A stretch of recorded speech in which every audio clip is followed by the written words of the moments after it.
प्यारे बच्चों, हिंदी की कक्षा में आप सभी बच्चों का स्वागत है। आज हम एक कविता पढ़ने जा रहे हैं जिसका शीर्षक है आप किन के साथ हैं। इसके कवि हैं हरिवंश राय बच्चन जी।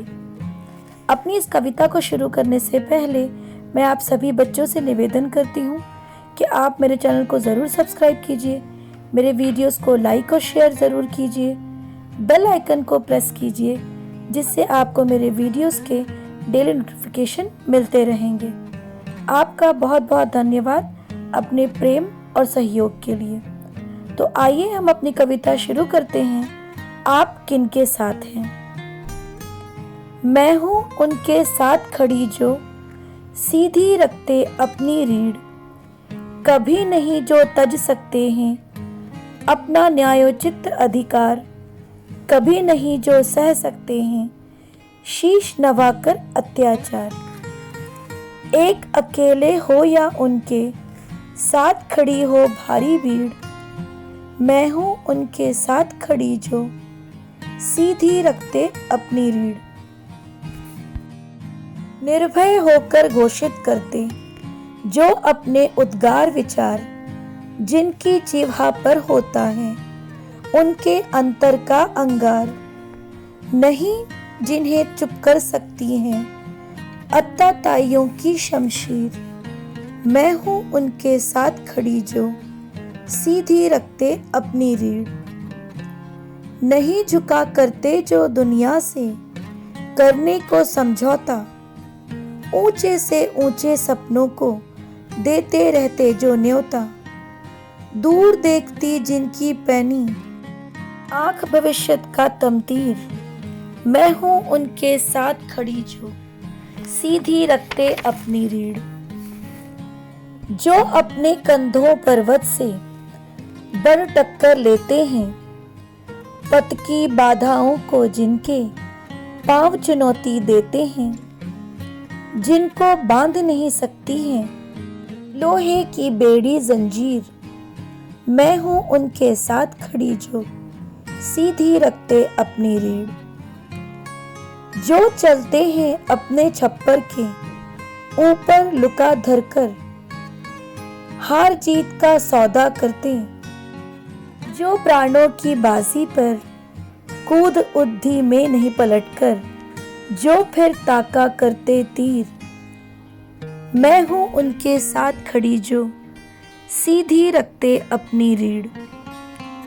जिनको यह अवकाश नहीं है देखे कब तारे अनुकूल, जिनको यह परवाह नहीं है कब तक भद्रा कब दिक्शूल, जिनके हाथों की चाबुक से चलती है उनकी तकदीर, मैं हूँ उनके साथ खड़ी जो सीधी रखते अपनी रीढ़।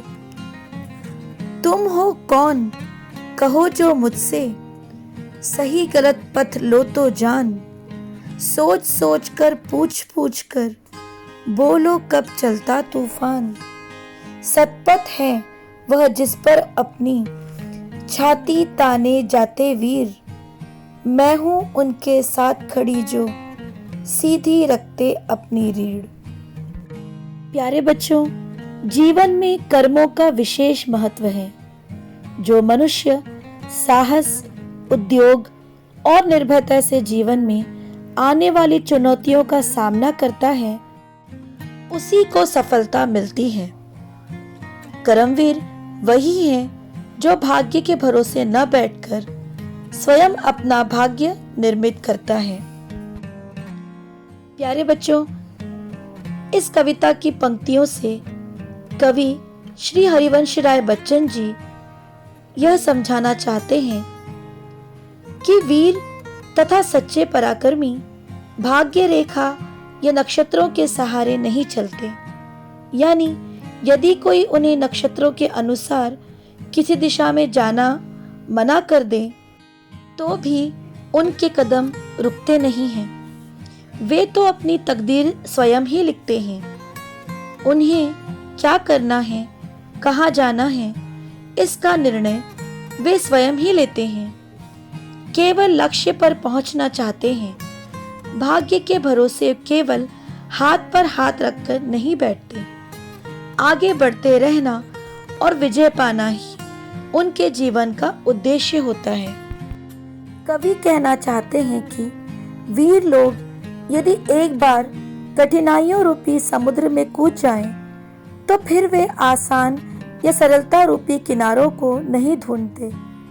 वास्तव में इसका तात्पर्य यह है कि जीवन की कठिनाइयों का डटकर मुकाबला करते हैं। ये उस गोताखोर की तरह नहीं होते जो समुद्र में जाकर किनारे का सहारा ढूंढते हैं।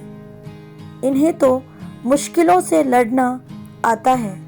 सफलता उसी का साथ देती है जो स्वयं अपना भाग्य निर्माता है, जो किसी के सहारे की तलाश नहीं करता। वीर बहादुर तथा सच्चे देशभक्त होते हैं। वे अत्याचारों को कभी सहन नहीं करते, निर्भय होकर डटकर मुकाबला करते हैं, ऊंचाइयों को छूने का सपना देखते हैं। वीर कभी अत्याचार नहीं सह सकते।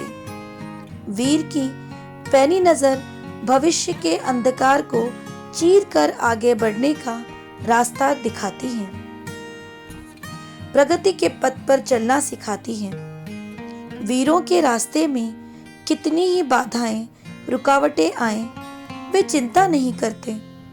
उनके पांव सदा आगे बढ़ते रहते हैं। बाधाओं रूपी मुश्किलों से वे नहीं घबराते। सदा जीवन में कठिनाइयों का सामना करके आगे बढ़ते हैं। वीर निर्भय होकर अपने मन की बात कहते हैं। उनकी जीभ पर मन के भाव आते हैं और वे उन्हें प्रकट करते हैं। अत्याचारियों की तलवारों से वे नहीं डरते। जो उन्हें कहना है वे कहकर ही रहते हैं।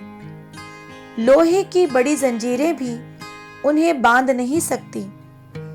इसका यह अर्थ है कि दृढ़ निश्चयी होते हैं, इरादे बुलंद होते हैं। यानी यदि उन्हें कैद भी कर लिया जाए तो भी वे देशभक्ति से पीछे नहीं हटते। मरते मरते भी भारत माता की जय का नारा उनके होठों पर होता है।